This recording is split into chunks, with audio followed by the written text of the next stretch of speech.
A Traveller's Guide to the Forgotten Realms, Episode 14, Kheldell, a Pirate Queen and a Working Wizard.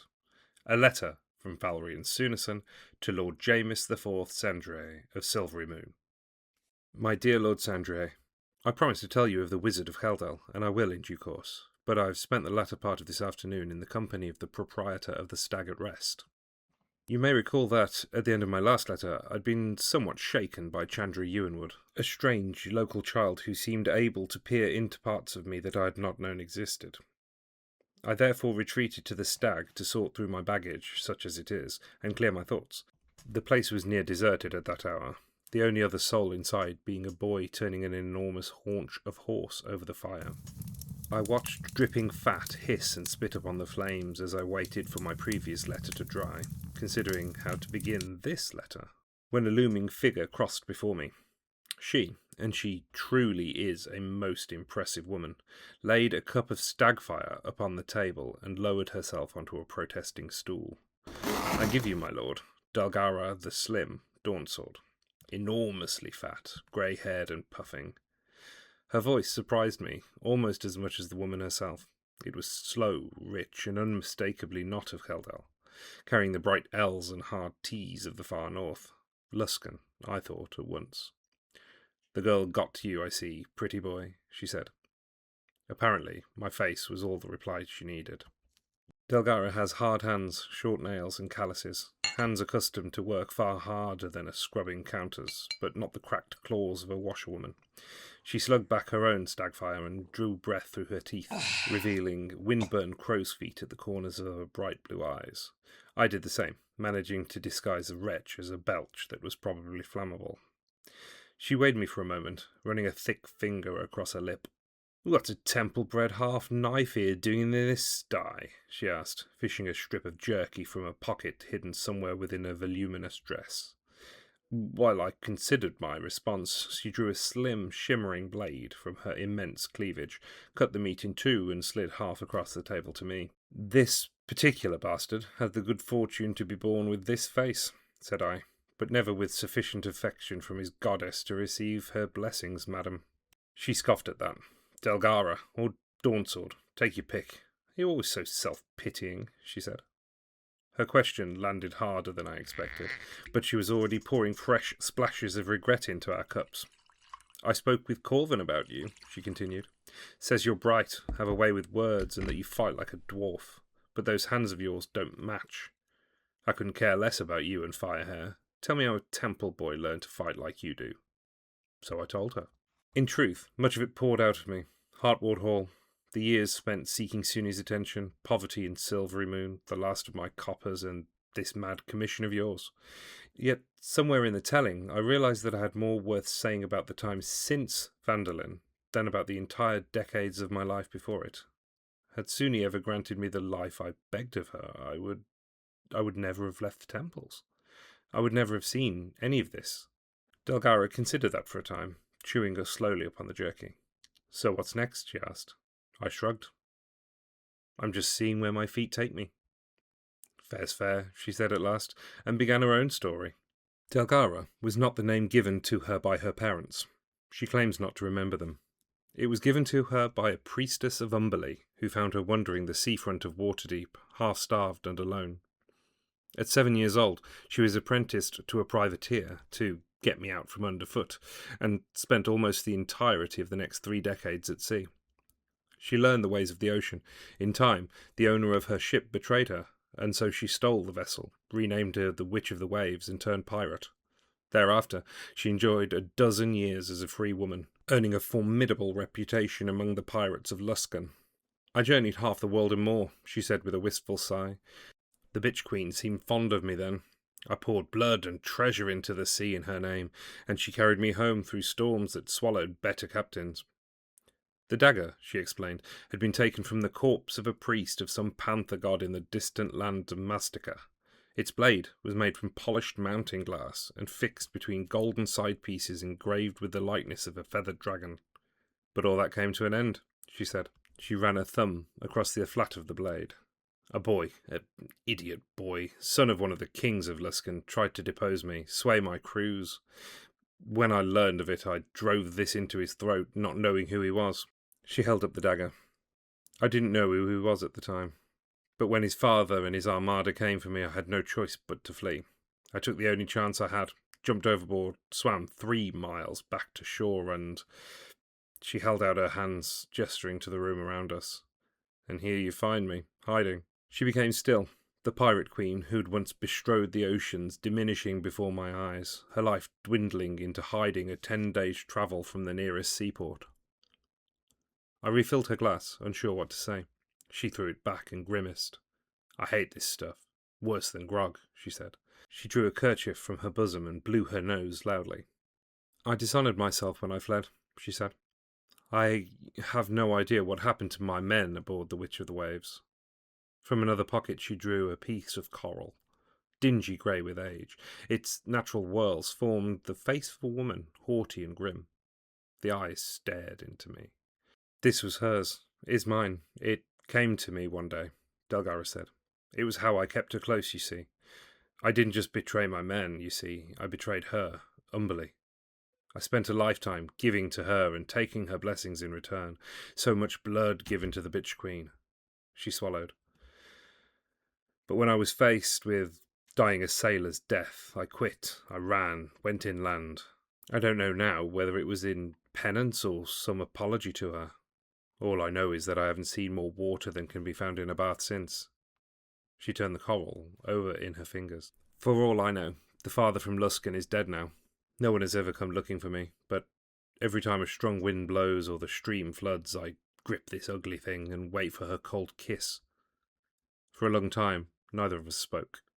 Then, as though struck by a sudden thought, she sat upright and held the coral out to me. "Take it." I hesitated. "I betrayed her," Delgara continued. "I won't see the ocean again until I wake in her halls, but she might recognise that token in your keeping. She might remember someone who once sailed high in her esteem." I accepted it gingerly. The natural hollows in the coral looked alarmingly like eyes staring back at me. "Maybe it'll help you," she said. "Maybe she'll still have a kind thought for me." That did not sound much like the Queen of the Sea, from what I've heard. But in return, I gave Delgara words I've not spoken in many years. "May her warmth make your shattered spirit whole." It's a prayer reserved for those sick of heart, those who've lost hope. Suni is not merely beauty and passion, you see. Delgara smiled. "Thank you, Temple Boy. I'm sure you'll be unsurprised to learn that I remember little of the next few hours. I woke in my cloak to Nhalis patting, not quite slapping, my face. "You're drunk," she said. "Hungover," I corrected, opening one eye. The room was spinning. Nhalis held a glass phial in each of her wavering left hands. "What's this?" I asked, taking one. "Something to make you useful." Before I could object, she pried my teeth apart and poured the both down my throat. What followed was a wave of nausea and discombobulation so intense that I felt as though I were falling through open air. Then, clarity. The room stilled, my stomach settled, even the pounding behind my eyes disappeared. It was remarkable, though not half so pleasant as when Hartwather Alantha had achieved a similar result in more halcyon days. "Good," Nhalis said. "Now you can speak to Master Stormwind for me." "You're a wizard," I said, standing up. She frowned at me as if an idiot, as though she didn't understand the relevance. "And he's a wizard?" I said, a little confused. She frowned and turned away, flushing. "Yes, and that's the difficulty," she said, pouting. Outside, the day's labour was ending. A boy led a train of donkeys toward their stables, while workers drifted either homewards or toward the Stag. Having heard Ghelkyn Stormwind described only as the wizard, I had naturally expected robes. That was foolish of me. He stood in the timber yard, clad in leather, heavy boots, a sweat-darkened jerkin, and linen trews protected by a thick apron. He was human, perhaps 50 years old, with scarred, thick-fingered hands and enough sawdust in his hair to make him look partially milled himself. His beard short, shoulders broad, and his expression that of a man to whom the world has presented one stupidity too many before breakfast. Beside him lay a felled trunk longer than a wagon, and thick enough that 3 men might not have linked hands round it. His crew of 8 stood around it. 6 workers had ropes fixed to the tree. 2 horses waited ahead, stamping, snorting, and sweating. The ground between the trunk and the waiting teams had been churned to mud. Ghelkyn bellowed for silence, and even the horses stilled. Then he raised a hand and whispered beneath his breath. The log lifted with a great sucking of mud, not far. The skies didn't part, no elemental beast rose from the earth to carry the tree. It just lifted clear of the worst of the mud. The workers, clearly accustomed to such behaviour, set to at once. The horses took the strain, while the men guided the trunk beneath a shelter, where Ghelkyn lowered it gently back to the earth. The ropes were cast off, and the horses unhitched. Then the men stretched their backs, shook out their hands, and, by some unspoken agreement, born of long practice, broke for the day. Some sat heavily on benches or logs, others set off for home, while several made directly for the Stag. Ghelkyn shook hands with a bald man, who seemed to me large enough to be part giant, and then stretched his back.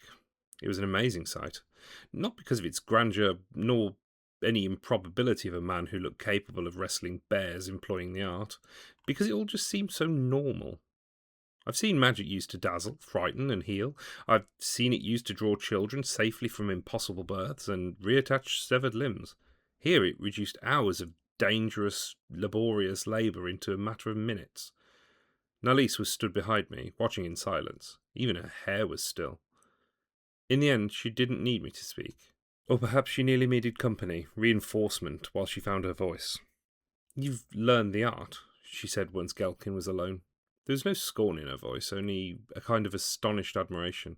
"And you use it for this?" Ghelkyn rubbed a fleck of sawdust from his eye. He didn't look insulted, merely tired from a hard day. I wanted to suggest that Nhalis wait until the evening meal before questions, but instead offered Ghelkyn my waterskin. He took it with a nod and drank deeply. "Cheers." Then he turned to Nhalis. "What else should I use it for, girl? This is where the work is." She reacted like a young noblewoman being told for the first time that her lute-playing was not quite the equal of Millil's own. He weighed her for a moment with his eyes. "Are a wizard's powers not too great to spend upon work mortal hands can do?" he said. She stared at him, her hair stirring and wafting forwards as though to shield her. "Well, yes," she said, though she did not sound sure. Ghelkyn scratched at his beard, pale brown, streaked with grey. He stood, shaking his legs so that they didn't set.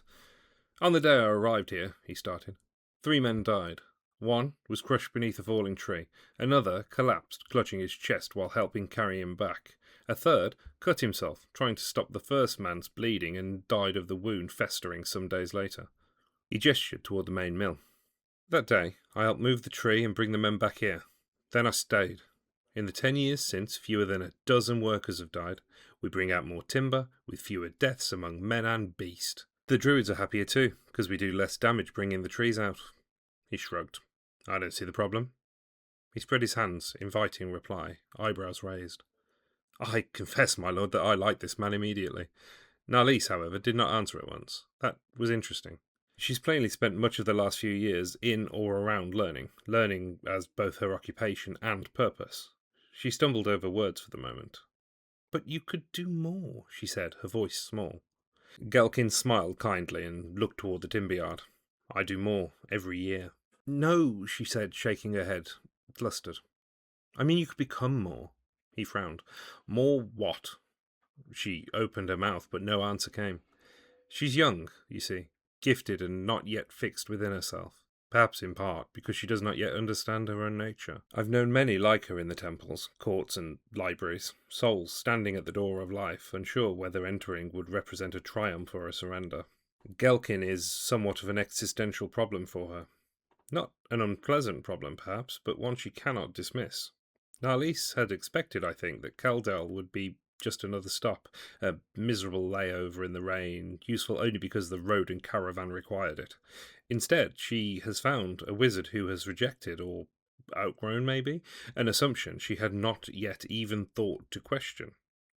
After a few seconds of uncomfortable silence, Ghelkyn excused himself so that he may wash and change, promising to meet with Nhalis and continue their discussion over the evening meal. I turned back toward the Stag at rest, leaving Nhalis standing in the timber yard, seemingly transfixed with her own private whirlwind. As I walked, I found myself reflecting upon the word wizard. Having now encountered Thard and Rockseeker, Nhalis and Ghelkyn, I begin to see that the word is a catch-all, serving chiefly to smooth away the differences between people. A wizard, simply put, is one who has learned to shape the weave through study.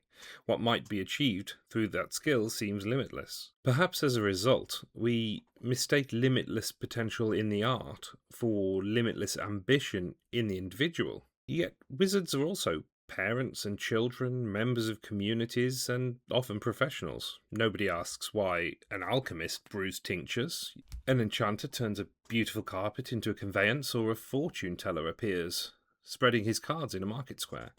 These are expected roles, performed by those whose skills come through study, grace, or instinct. But what would the uninitiated think if the enchanter had also woven the carpet? Or if the alchemist spent most of her time tending the garden rather than brewing love potions?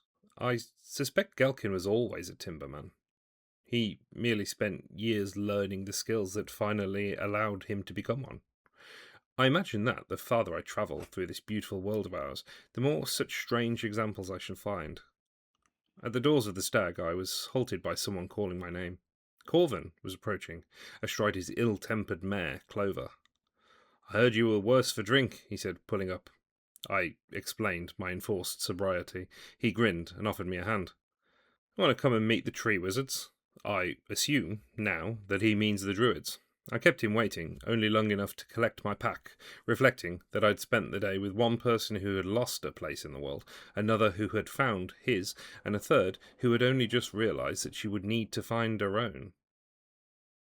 As such, I remain your devoted correspondent, Falrien Sunesson.